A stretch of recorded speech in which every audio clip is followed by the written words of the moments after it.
शमशान घाट पर पड़ी सुमित्रा सिंह नाम की एक औरत की लाश अचानक जिंदा हो गई और बड़बड़ाते हुए अपनी अर्थी से उठ गई। उसे देख वहां मौजूद सभी लोग डर गए और उसका पति जगदीश एक कोने में बैठकर रो रहा था। जैसे ही उसने सुमित्रा को उठते हुए देखा, वो जोर से उसका नाम पुकारते हुए उसकी ओर अस्सलाम वालेकुम एंड वेलकम टू रिएक्टिंग। मेरा नाम है तंजील और आप देख रहे हैं मेरा यूट्यूब चैनल रिएक्टिंग। तो गाइस आज मैं रिएक्ट करने वाला हूँ द रियल रीबर्थ स्टोरी पर। एक बार मैंने पहले रिएक्ट किया था, ऊपर आई बटन में उसका लिंक दे दूंगा।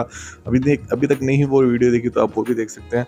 तो एक और रियल रीबर्थ स्टोरी लेके आए हैं राज वाले। और राज वाले बहुत ऐसी चीज़ें यार मज़े की सुनाते हैं, मतलब देखने को मिलती है उनके चैनल पर कि मतलब कि अगर कोई नॉर्मल बंदा हो तो बंदा हैरान है कि यार रीबर्थ कैसे हो सकते हैं। मतलब किसी बंदे को अपना पुराना जन्म या पुराना दौर कैसे याद आ सकता है। जैसे इंडियंस में तो ये 7 जन्म वाला वो कॉन्सेप्ट है, हमारे में तो ऐसा कुछ नहीं है। लेकिन ऐसा बंदा कि मतलब रीबर्थ हो, उसको अपनी पुरानी लाइफ याद हो, ये बड़ा ही मतलब इंटरेस्टिंग सा यह स्टोरी लगता है। तो चलते हैं हम इस पे देखते हैं कि ये वाली स्टोरी किस बंदे पर है। लास्ट वाली वो तो देखा था, उसमें कोई लड़की आई थिंक रीबॉर्न हुई थी, तो उसमें नहीं लड़का रीबॉर्न हुआ था। तो इसमें आई थिंक कोई लड़की शायद रीबॉर्न हो रही है। तो चलते हैं हम अपनी वीडियो की तरफ।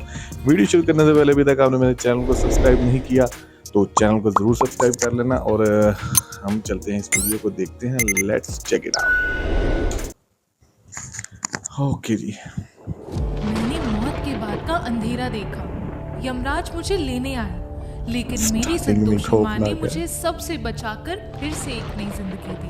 शमशान घाट पर पड़ी सुमित्रा सिंह नाम की एक औरत की लाश अचानक जिंदा हो गई और बड़बड़ाते हुए अपनी अर्थी से उठ गई। उसे देख वहां मौजूद सभी लोग डर गए और उसका पति जगदीश एक कोने में बैठकर रो रहा था। जैसे ही उसने सुमित्रा को उठते हुए देखा, वो जोर से उसका नाम पुकारते हुए उसकी ओर दौड़ा। लेकिन जैसे ही वो उसे गले लगाने के लिए आगे बढ़ा, सुमित्रा ने जोर से धक्का देकर उसे गिरा दिया और वो बोली, कौन सुमित्रा?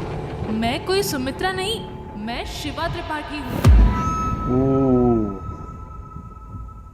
रीइंकार्नेशन, पुनर्जन्म, आत्मा का एक शरीर छोड़कर दूसरे शरीर में जन्म लेना, ये एक ऐसा कॉन्सेप्ट है जिस पर ना जाने कितने सालों से रिसर्च किया जा रहा है। लेकिन इससे जुड़ा हर एक केस हमेशा अपने साथ नई पहेलियां और राज ले आता है। लेकिन आज का केस सबसे अलग है। ये एक ऐसा केस है जिसने कई डेकेड से रीइंकार्नेशन पर रिसर्च करने वाले एक्सपर्ट्स के भी होश उड़ा दिए। ये कहानी है उत्तर प्रदेश के एक छोटे से गांव शरीफपुरा के रहने वाली सुमित्रा सिंह की। शरीफपुरा। 3 दिन बाद मैं मर जाऊंगी। 16 जुलाई 1985 की सुबह 16 साल की सुमित्रा ने अपनी ही मौत की भविष्यवाणी कर दी। ये सुनकर उसके पति के रोंगटे खड़े हो गए। वो समझ नहीं पाया सुमित्रा आखिर कैसी बात कर रही है और क्यों कर रही है। 13 साल की छोटी उम्र में ब्याह कर आई सुमित्रा ने शादी से 2 साल पहले ही अपनी माँ को खो दिया था, जिसके बाद वो बिल्कुल अकेले पड़ गई थी। शहर में काम करने वाले उसके पिता उसे समय नहीं दे पा रहे थे और इस अकेलेपन ने शादी के बाद भी उसका पीछा नहीं छोड़ा। उसका पति जगदीश भी ज्यादातर काम के लिए शहर में ही रहता। सुमित्रा अब अपने इस अकेलेपन से तंग आ चुकी थी। लेकिन जब शादी के 3 साल बाद दिसंबर 1984 में सुमित्रा ने अपने बेटे को जन्म दिया, तब उसकी सभी शिकायतें दूर हो गई। वो अपने बेटे से बहुत प्यार करती और कभी भी उसे अपने से दूर नहीं होने देती। अब वो पहले से काफी ज्यादा खुश रहने लगी थी। लेकिन फिर कुछ ही महीनों बाद उसके साथ अजीब हादसे होने शुरू हो गए। उसे मिर्गी के दौरे आने लगे, उसका पूरा शरीर अकड़ जाता, हाथ पांव टेढ़े हो जाते, आंखें ऊपर की ओर मुड़ जाती और अजीब आवाजें निकालने लगती। उसके घर वाले सोचने लगे कि उस पर किसी बुरी आत्मा का साया है। पूरे 2 महीनों तक सुमित्रा इस सब से जूझती रही और फिर 19 जुलाई 1985 के दिन उसे अचानक बहुत तेज बुखार आया। इसी घटना से 3 दिन पहले उसने अपने मरने की बात की थी, पर उसके घर वालों ने उस पर ज्यादा ध्यान नहीं दिया क्योंकि कुछ दिनों से वो अक्सर ऐसे ही कुछ ना कुछ बड़बड़ाती रहती। पर इस बार उसकी बात सच हो गई और बुखार की स्थिति में ही उसने अपना दम तोड़ दिया। लेकिन जैसे ही उसके अंतिम संस्कार की तैयारी चल रही थी, उसकी सांसें अचानक लौट आई। पर अब वो सुमित्रा नहीं थी। उसने अपने पति, अपने घर वालों, यहाँ तक कि अपने उस बच्चे को भी पहचानने से इनकार कर दिया जिसे वो जान से भी ज्यादा प्यार करती थी। वो बार बार सिर्फ यही कहती रही, मैं शिवा हूँ, मुझे अपने बच्चों के पास जाना है, मुझे अपने रिंकू और टिंकू के पास जाना है। उसके इस अजीब बर्ताव ने उसके घर वालों के मन में कई सवाल खड़े कर दिए, जिनका जवाब उन्हें तब मिला जब एक दिन उनके दरवाजे पर एक अनजान आदमी ने दस्तक दी। अक्टूबर 1985। एक अधेड़ उम्र का आदमी हाथ में एक मोटी किताब लिए सुमित्रा के घर के दरवाजे पर खड़ा था। उस आदमी ने हल्के स्वर में जगदीश से कहा, मुझे इस पते से कुछ चिट्ठियां आई थी। दरअसल जब से सुमित्रा खुद को शिवा त्रिपाठी कहने लगी तब से उसमें कुछ हैरान कर देने वाले बदलाव आए। कभी अनपढ़ रह चुकी सुमित्रा अचानक लिखने पढ़ने लग गई थी और उसने कई चिट्ठियां लिखकर जगदीश से उन्हें पोस्ट करने के लिए भी कहा। मैं राम सिंह त्रिपाठी हूँ, दिबियापुर से आया हूँ। जगदीश के पूछने पर उस आदमी ने जवाब दिया। ये सुनते ही रसोई घर में बैठी सुमित्रा भागते हुए आई। उसने नम आंखों से उस आदमी को देखा और उसे कसकर गले लगा दिया। जगदीश के साथ साथ वो आदमी भी हैरान रह गया। सुमित्रा को दूर करते हुए उसने पूछा कि वो ऐसा क्यों कर रही है, वो तो उसे जानता तक नहीं। तब सुमित्रा जोर से रो पड़ी और कांपती हुई आवाज में उसने कहा, पापा, मैं आपकी बेटी हूँ, आपकी शिवा। ये सुनकर राम सिंह त्रिपाठी दंग रह गए। जो इस लड़की ने चिट्ठियों में लिखा था वो सच था। ये सच में अपने आप को शिवा समझ रही थी, लेकिन वो इतनी आसानी से कैसे मान लेती कि एक अनजान लड़की उनकी बेटी थी। अपना शक दूर करने के लिए उन्होंने अपने हाथ में पकड़ी किताब खोली जो असल में एक फोटो एल्बम था। उसमें शिवा और उसके परिवार की कई सारी तस्वीरें थी। उन्होंने सुमित्रा को वो तस्वीरें दिखाई और उसने शिवा के परिवार के हर एक सदस्य को नाम से पहचान लिया। फिर अचानक वो एक तस्वीर पर रुक गई और उस पर हाथ रखकर उसने कहा, ये वही है जिसने मेरा सर ईंट से कुचलकर मुझे मार डाला था। ये शिवा की ननद की तस्वीर थी। त्रिपाठी जी हैरान रह गए।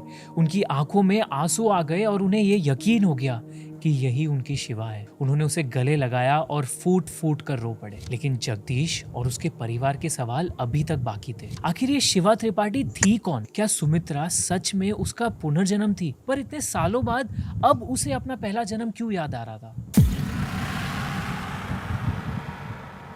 24 अक्टूबर 1962 दिबियापुर। कॉलेज लेक्चरर राम सिंह त्रिपाठी के घर एक बेटी का जन्म हुआ। उन्होंने उसका नाम शिवा रखा। शिवा दिबियापुर के छोटे शहर में पली बड़ी थी और उसने अपना ग्रेजुएशन पूरा किया और जल्द ही उसने 2 बेटों को जन्म भी दिया, रिंकू और टिंकू। लेकिन शादी के तुरंत बाद उसके ससुराल वालों ने उसे दहेज के लिए काफी परेशान करना शुरू किया और उसे मारपीट भी की। और तो और बच्चे होने के बाद भी ये सिलसिला चलता रहा। वो अपने बच्चों के लिए चुपचाप सब कुछ सहती रही। और फिर 18 मई 1985 की सुबह शिवा बेजान हालत में रेलवे ट्रैक पर पड़ी मिली थी। उसके ससुराल वालों के कहने पर उसकी मौत को सुसाइड बताया गया, लेकिन शिवा के सिर पर एक गहरी चोट का निशान देखा गया था। और कुछ लोगों ने उसी सुबह शिवा के साथ उसकी सास और ननंद को भी देखा था। वही ननंद जिसे अब सुमित्रा अपना यानी शिवा का कातिल बता रही थी। पर उस समय पुलिस ने किसी की भी बात ना मानते हुए सिर्फ शिवा के ससुराल वालों का बयान मानकर इस केस को क्लोज कर दिया और शिवा की मौत का असली राज भी उसके साथ चला गया। लेकिन सुमित्रा के बयान के आधार पर त्रिपाठी जी और उनके परिवार ने शिवा के केस को रीओपन करने की कोशिश की, लेकिन पुलिस ने उनकी बात नहीं मानी। पर जल्द ही सुमित्रा की यह अनोखी कहानी मीडिया में फैल गई और इसने पूरे देश को हैरान करके रख दिया, जिसकी सबसे बड़ी वजह थी सुमित्रा की उम्र। सुमित्रा का जन्म 1968 में हुआ था, शिवा से सिर्फ 4 साल बाद। और शिवा की मौत तब हुई जब सुमित्रा पहले ही जिंदा थी। तो ये पुनर्जन्म कैसे हुआ? यही सवाल देश के हर एक न्यूज चैनल पर पूछा जाने लगा। डिबेट्स हुई, थियोरीज बनाई गई। किसी ने कहा कि ये भूत प्रेत का चक्कर है, तो किसी ने कहा कि ये कोई मेंटल डिसऑर्डर है, तो कोई सुमित्रा और उसके परिवार को फ्रॉड साबित करने में लग गया। सुमित्रा की उम्र की उस एक डिटेल ने इस केस को सबसे अनोखा बना दिया और सब सिर्फ एक ही सवाल का जवाब ढूंढने में लग गए, क्या ये सच में पुनर्जन्म था या कुछ और? 4 साल का गैप होगा तो फिर फरवरी 1986 में मशहूर रीइंकार्नेशन रिसर्चर इयान स्टीवेंसन ने अपने कलीग पसरीचा के साथ इस केस की इन्वेस्टिगेशन स्टार्ट की। उन्होंने कई लोगों के इंटरव्यूज लिए और सुमित्रा से भी बात की। सुमित्रा के 19 स्टेटमेंट्स रिकॉर्ड किए गए जो उसे शिवा त्रिपाठी से कनेक्ट कर रहे थे। शिवा के बचपन का नाम, उसके सभी परिवार वालों की जन्म तारीख, यहाँ तक कि उसके ससुराल में एक अलमारी के कोने में रखी शिवा की पसंदीदा पीली साड़ी, ऐसी कई सारी चीजें सुमित्रा ने अपने इंटरव्यू में बताई। स्टीवेंसन की इन्वेस्टिगेशन में उन्होंने इस बात को भी प्रूव कर दिया जबकि इससे पहले शिवा और सुमित्रा की फैमिलीज में कोई कनेक्शन नहीं था। इस सब से स्टीवेंसन इस नतीजे पर पहुंचे कि सुमित्रा ही शिवा का रीइंकार्नेशन है। लेकिन एक सवाल अभी भी उठ रहा था, शिवा का पुनर्जन्म किसी नवजात बच्चे के रूप में ना होकर एक मर कर जिंदा हुई लड़की में कैसे हुआ? इस सवाल का जवाब हमें मिलता है रिसर्चर जेम्स मैटलॉक की एक कॉन्सेप्ट में,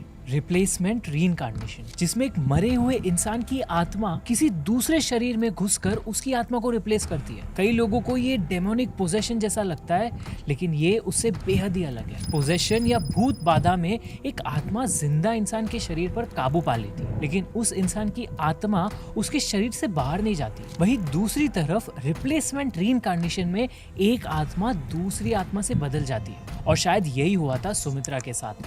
जब 1985 में उसकी मौत हुई, तब उसकी आत्मा ने अपना शरीर छोड़ दिया और शिवा की आत्मा ने उसे रिप्लेस कर दिया।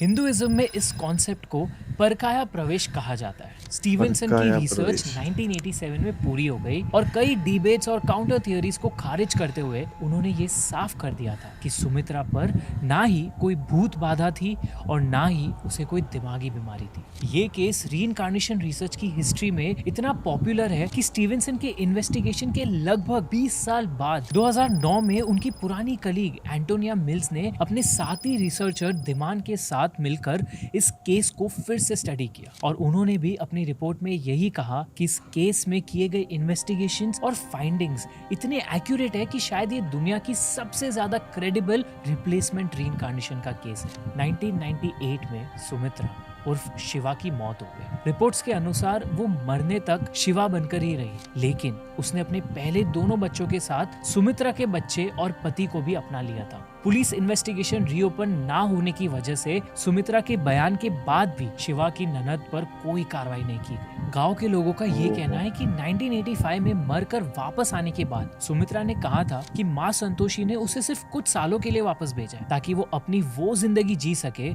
जो उसे छीन ली गई थी। और सिर्फ 13 साल बाद ही उसकी मौत हो जाने से इस बात को और भी ज्यादा बढ़ावा मिल गया। आपके इस बारे में क्या थॉट्स है, हमें कमेंट्स में जरूर बताइए। वीडियो पसंद आई हो यार। तो लाइक और शेयर जरूर कीजिए, और ऐसी ही अनकही, अनदेखी और अनसुनी कहानियों के लिए राज को सब्सक्राइब कीजिए। Must See you like and guys in the subscribe next यार।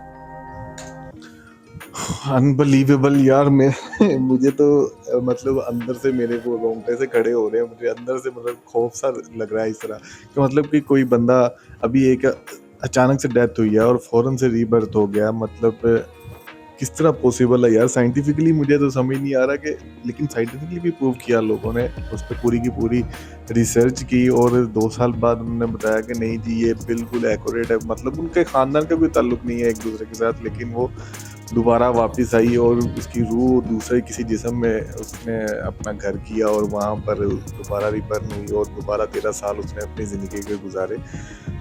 अनबिलीवेबल सी स्टोरी लगती है। मतलब हाउ इज दिस पॉसिबल यार? इवन मुझे तो खौफ आना शुरू हो गया इनकी स्टोरी से। तो कि मतलब किसी का रीबर्थ जो सी है ना, रीजन्म बोलो या रीबर्थ जो सी है वो होती है, मतलब कि किसी और के जिस्म में घुस के उसके, मतलब कैसे पॉसिबल है यार? किस तरह? मतलब एक बंदा, चलो ठीक है समझ आ गया कि मतलब कि मान लिया कि एक रूह जो से निकल के किसी दूसरे जिस्म में चलेगी, और फिर वो सारी की सारी चीज़ें उसको कैसे याद है, और हर चीज़ उसको एक मतलब कि डिटो कॉपी जिस तरह आपको फोटो कॉपी करके पकड़ा दी जाती है, सेम टू सेम इस तरह किस तरह हो सकता है पॉसिबल? तो अनबिलीवेबल सी स्टोरी थी। तो गाइज होप सो आपको ये वीडियो अच्छी लगी होगी तो लाइक और कमेंट करके ज़रूर बताइएगा। चैनल को सब्सक्राइब नहीं किया तो चैनल को ज़रूर सब्सक्राइब कर लेना, और हम मिलते हैं नेक्स्ट वीडियो में। तब तक के लिए अल्लाह हाफिज़।